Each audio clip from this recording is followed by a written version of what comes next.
All right, we are up. We are running. It is a Monday morning, and this is Sunrise Extra, the show after the show. Thanks for joining us on all of our live channels, our live streams online. We are not alone, Nina. We have someone joining us right in the middle of the fray this morning. Let's say good morning to Debra Porta, the Executive Director of Pride Northwest. So, Debra, we talk about Pride and Pride Northwest. We want to talk about the activities this weekend that envelop Pride, the activities and the event, but we also want to talk about your organization, Pride Northwest. So how long has your organization put on this celebration that we see every June here in Portland? Pride Northwest has put on Pride in Portland since 1994. So now we're looking at 26 years of celebrations, which I know did not look the same then as they do now. I mean, now when I think of Pride and Pride Northwest, it's really a fun celebration, a gathering of the community. But I feel like in the beginnings, it had more of a, I'll say, like a revolutionary sense about it. Would you agree with that? Is that a good way to describe it? Oh, definitely. And to clarify, Pride Northwest has put Pride on since 94, but Pride's been happening in Portland since the early to mid 70s. And yes, it was definitely a different feel. Mm-hmm. Well, I don't know if you'd use the word different this year, but it's probably the most different it has ever been. I mean, we are so used to, you know, these fun parades and the colors and, you know, streets being closed down. Obviously, none of that is happening. Tell us what you guys, I mean, kind of the feeling when the pandemic hit. Talk about that mad scramble to kind of figure out what to do next, and then tell us kind of the plan of these virtual celebrations you guys are going to be holding. Well, like a lot of other prides around the world, it's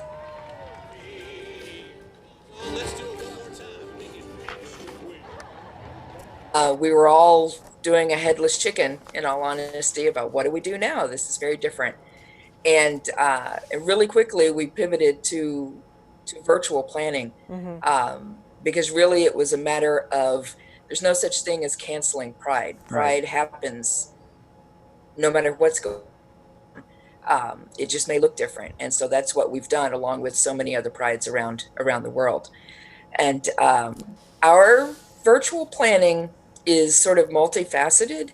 This coming weekend, which would have been Portland Pride weekend, our content, our broadcast on this weekend, although it's not all that we're doing.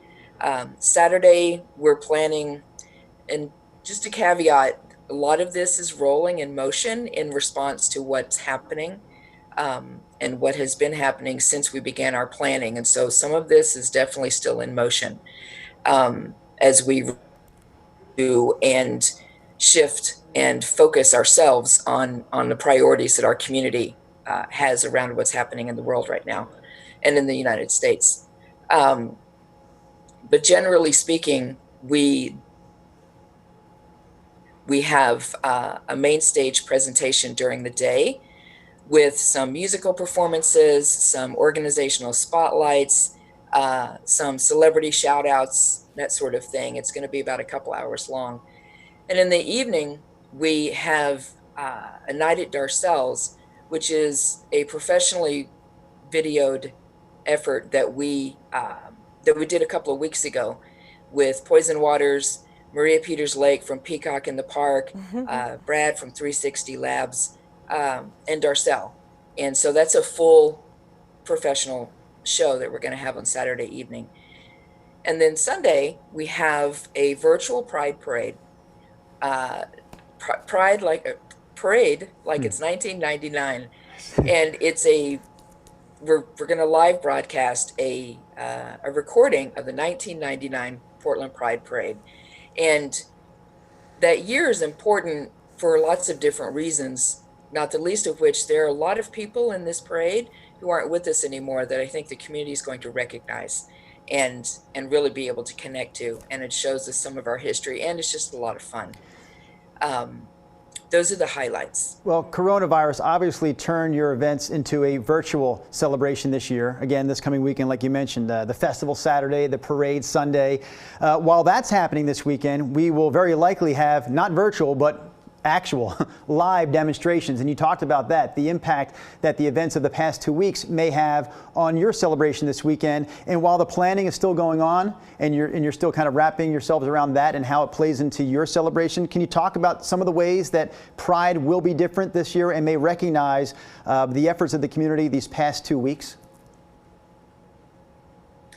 Well, Pride Northwest has for many years prioritized the diverse representation of our community in our programming, and this year is no different.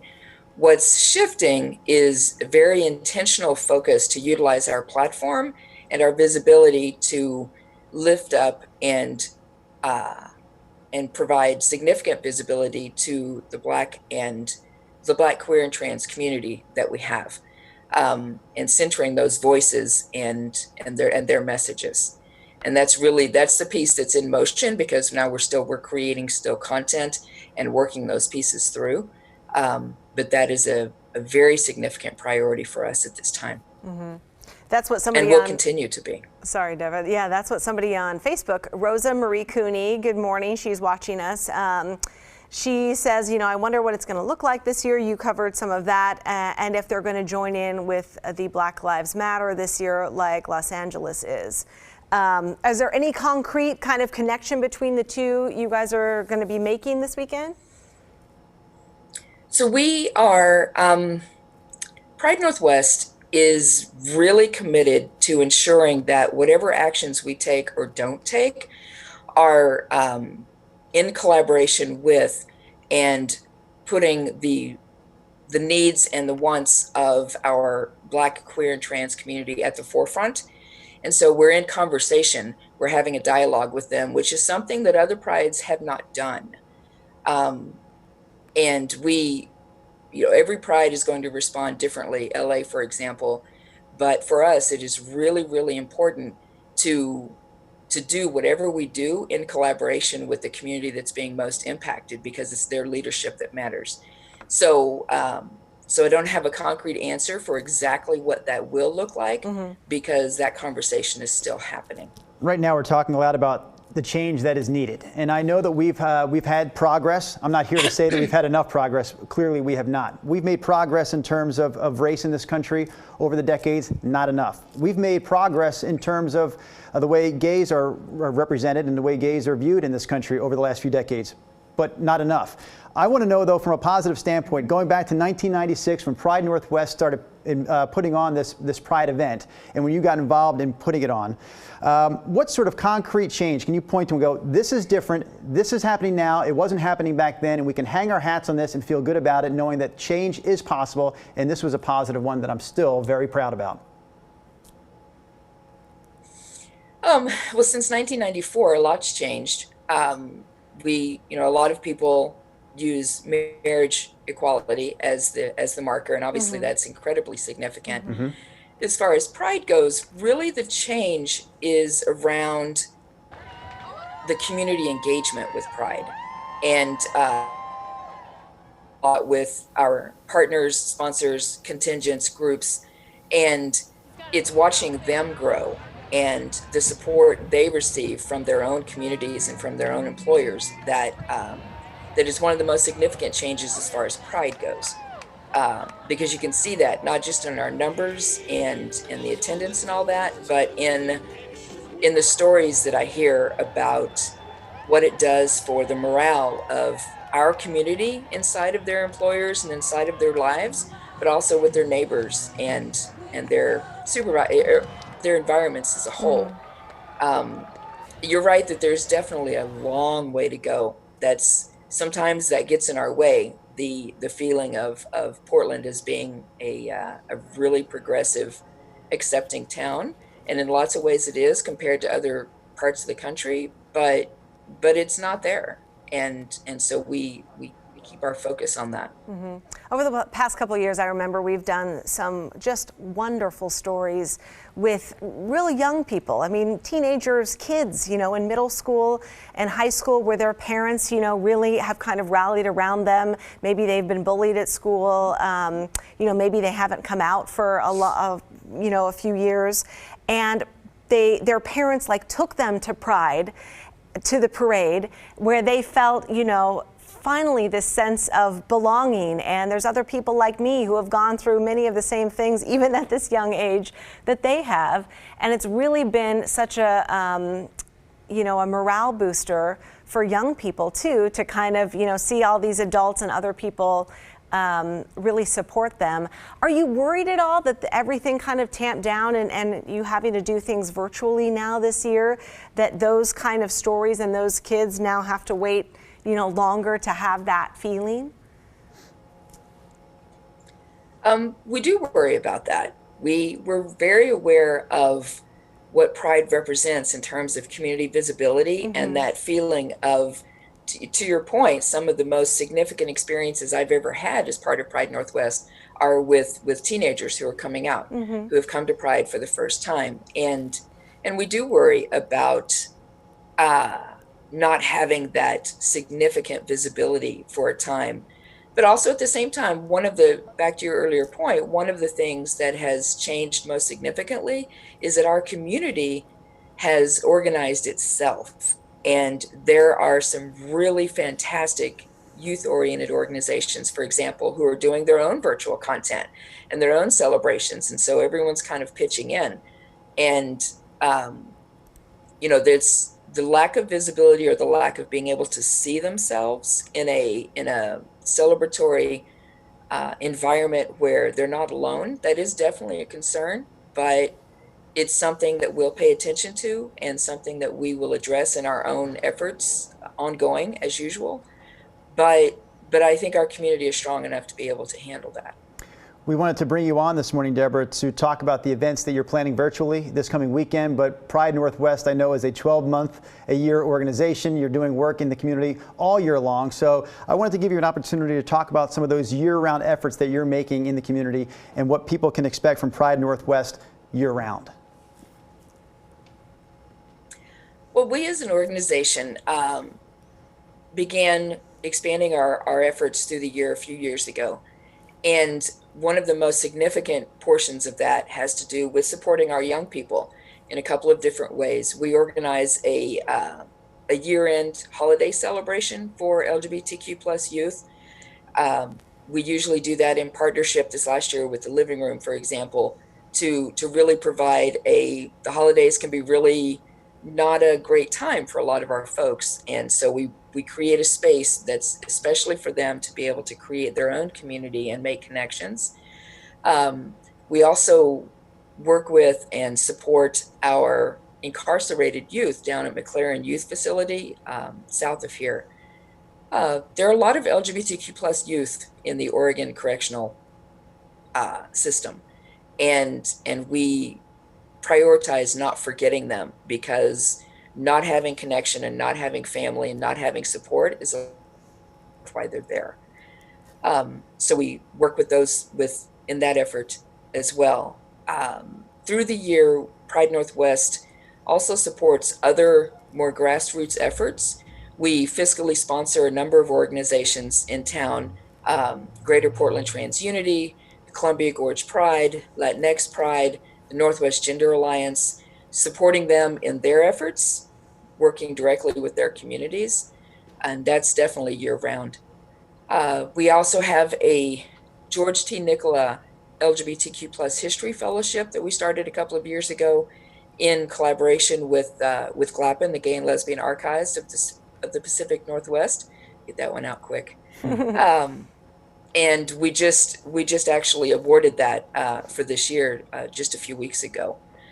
And then finally, the other piece that we do is a little bit more difficult to describe, but we support and with finances and other means these other efforts happening through the year. The Queer Youth Summit, Portland State's Queer Students of Color Conference, some other events like that, where we support and help them create community, support what they're doing, and create relationships there. Moving forward, although we've always had a certain amount of advocacy that we've been involved in and been part of, that's probably going to grow, which has been the goal for a long time. And we're kind of in this moment being called to step up those efforts, and we will definitely continue to do that. You know, with so much awareness right now of, people of color and all of the nationwide demonstrations, we've been hearing from, different Black leaders in our community, saying we're tired, but we're tired that we have to teach people about us again, constantly. But a lot of people I've been talking with say, you have to have that inner grace and just take a breath and say, okay, I have to educate, people about the Black community, about, the racial injustice and systemic racism.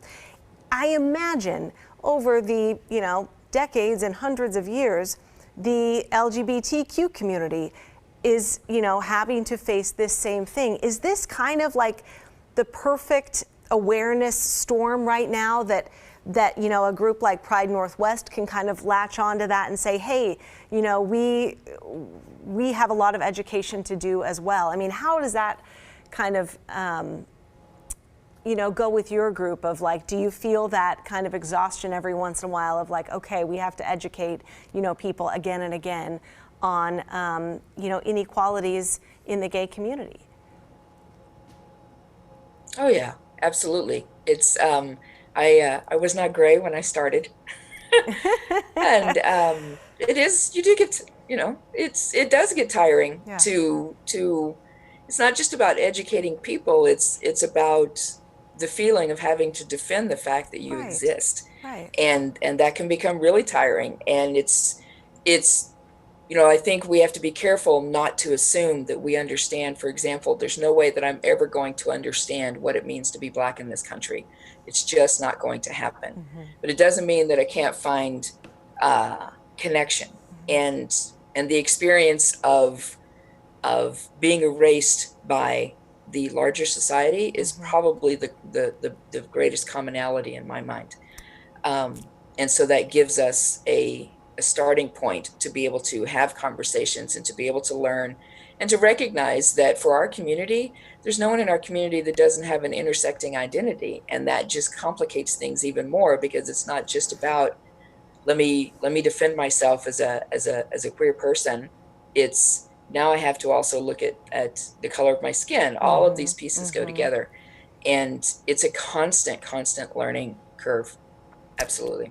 Debra, my favorite part of Sunrise Extra, besides the great special guests, is the ability to interact with our viewers, and we're seeing a lot of support from our viewers for Pride right now on the feed. I just want to read a couple of comments real quickly that show support for your organization. Karen Taylor Rondeau chiming in with, hate, ignorance, and judgment is despicable.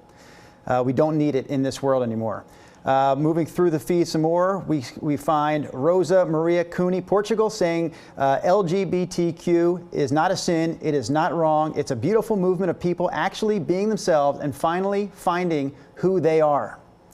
I had one more here. Oh, a couple of quick statements, simple ones but powerful. Rachel Hoffman saying, love will rise. Absolutely true, Rachel. Thanks for watching us this morning. Mary Compton, along those same lines. Mary, good morning. She says, love is love. And she also says, to hate is evil. So a lot of our viewers showing their support for your organization. One more time, can we ask you, Debra, just to point out where people can go this weekend, Saturday and Sunday, if they want to take part in some of these virtual Pride Northwest events? Sure. The best connection is going to be through our event website. It's portlandpride.org. There's a link there to, again, it's expanding as we go, but there's a link there to all of our virtual givings and the schedule. And as well, we'll keep updating where you'll be able to access those. Most of them will be through our YouTube channel and shared onto our social media platforms as well. And I love the behind-the-scenes tour of Darcel's. That's going to be a fun one on Saturday, 8 p.m. Debra Porta, Executive Director of Pride Northwest, thank you so much. I know it is early this morning on a Monday. We really appreciate you joining us and updating us on the virtual plans for Pride. Because, yes, while the physical parade in the street has to be canceled, you guys are doing a lot of stuff online and always 12 months out of the year in our community. We appreciate you. Thank you so much for coming on. All right, bye, you guys. We will see you tomorrow.